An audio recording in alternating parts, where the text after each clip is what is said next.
for joining us and finding God in the world of video games today. Today we're going to take a look at some of the challenges that many of us are experiencing right now in the world around us with everything that's going on, whether it's loss of employment and the finances that go with that. For many people, they're worried about their health, and I've had personally friends and family who have lost loved ones or are concerned about doing so.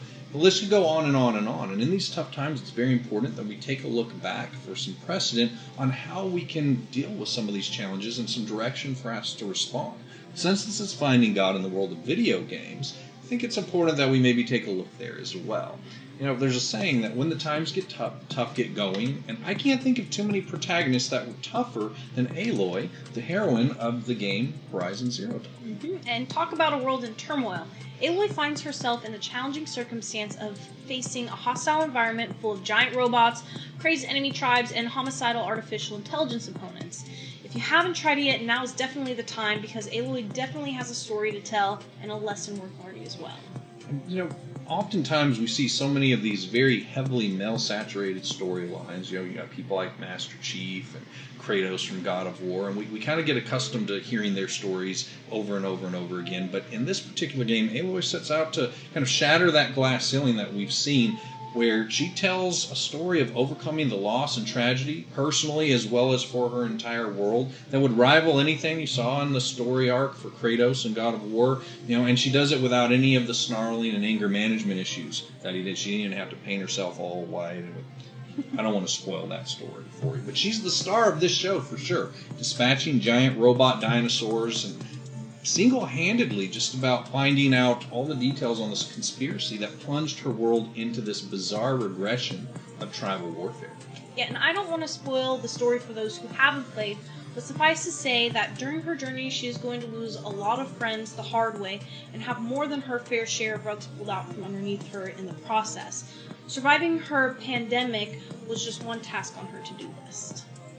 You know, so many of the stories that we hear from the Bible are much the same as these video game plot lines. You got larger-than-life male characters like Noah, Moses, King David, Samson, and others being used mightily by God to save their land, their countries, their people, and at times the entire planet from complete destruction. But there are also incredibly strong and determined women who refuse to be defined as just another damsel in distress, casting just as large of a shadow as they demonstrated how incredibly critical they are to the fulfillment of God's plan of salvation. Today we're going to take a look at one such woman who refused to be defined by what was in her history, what was in her bloodline, and all that she had lost, and instead seized hold of the destiny that the Lord had for her, a woman named Ruth. The book of Ruth has an interesting duality to it. The most obvious view is that of a tender Hallmark movie tale between a kind, generous man named Boaz and the completely down-on-her-luck Ruth. The only thing missing is the two of them opening up a coffee shop in a small town together as the credits roll. I've seen like a dozen of those movies just over the Christmas season this last year. And it starts snowing all over everybody in July because, you know, Hallmark. But we can also look at it through the lens of an analogy of the love story between God and his people. I know a lot of people like seeing that second level of meaning in this, and that's all well and good for everybody except for Ruth, because this is not a story for her. This was her real life. It was not romantic. It was not beautiful. It was just a lot of pain and loss. Ruth was not aware at the time that anyone would care about her story, that it would be captured in the Bible, that it would be a movie and all other forms of media. She simply was going through her sorrow, having no idea what it was going to mean in the end, that someday she would become part of the genealogical lineage of Jesus Christ himself. There's no way she could have predicted that from here. I mean, look at her origin. She's not a Jew. She was not part of the chosen race that came from Abraham. She was a Moabite woman. She has a very challenging bloodline if you want to look at it from the background perspective. I'm not going to get into too many details here because we may have a mixed audience. But I will say that she was the child of Lot and one of his daughters. And there's a whole different line here, a cursed line, honestly, that she is a descendant from.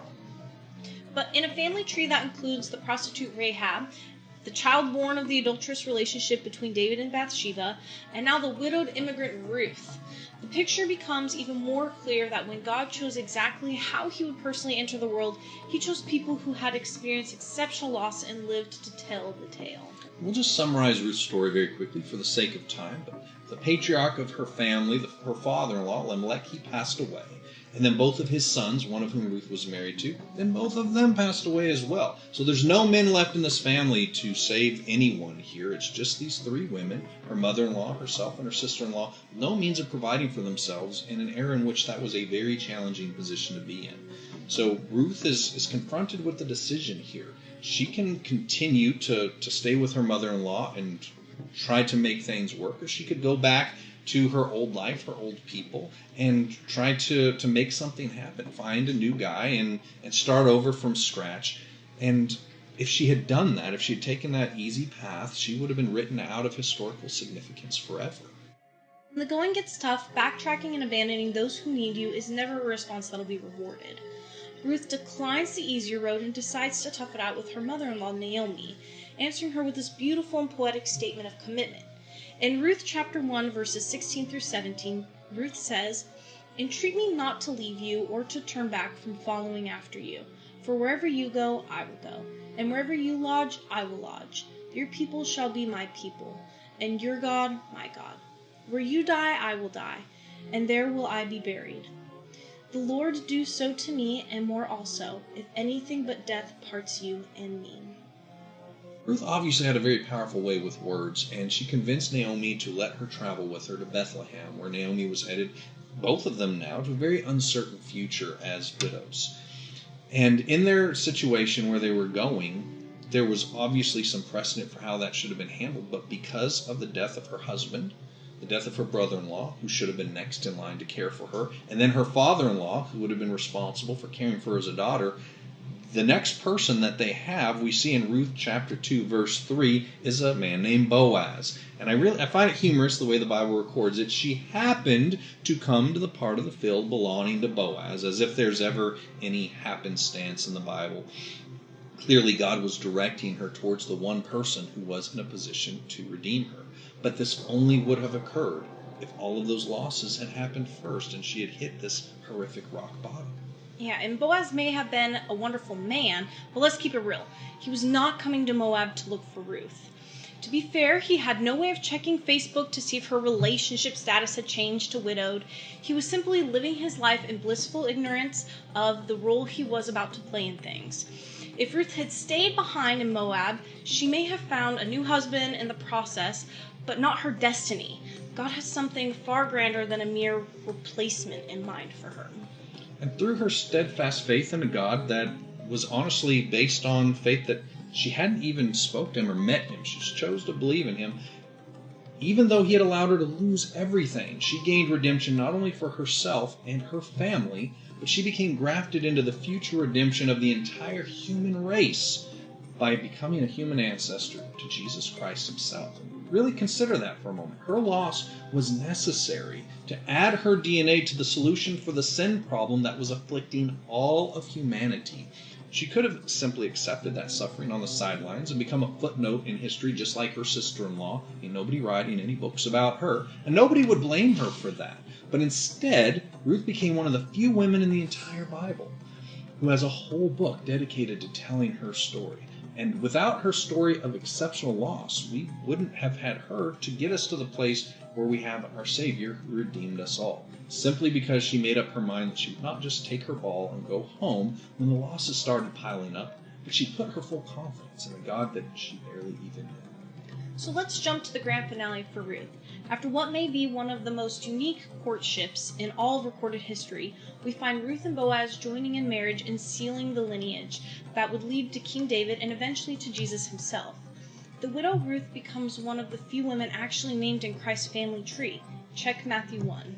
And if we take into consideration her origin as a Moabite in the first place, the truth is she started with a deck that was stacked against her in the first place. So whether you can relate to the loss of a spouse or a loved one, a significant relationship, maybe you felt like you started life from a cursed genealogy, or maybe you're just a member of the wrong family at the wrong time. From your view, don't worry, God has your future covered.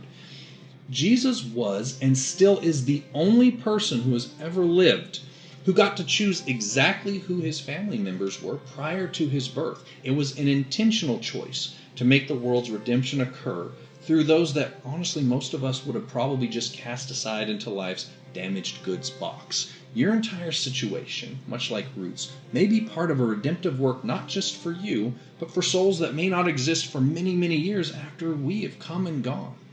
I can't even imagine Ruth's surprise at realizing the tragedy that happened to her in this very small corner of the world would have such an amazing ripple effect throughout all of history, and that she would become world-renowned for being a helpless widow who chose to put her faith in God. Your story may differ a little bit in the outcome, but you're not suffering on the sidelines without God's awareness. Her story of loss and pain ended up in total victory, not just for her, but for all of mankind.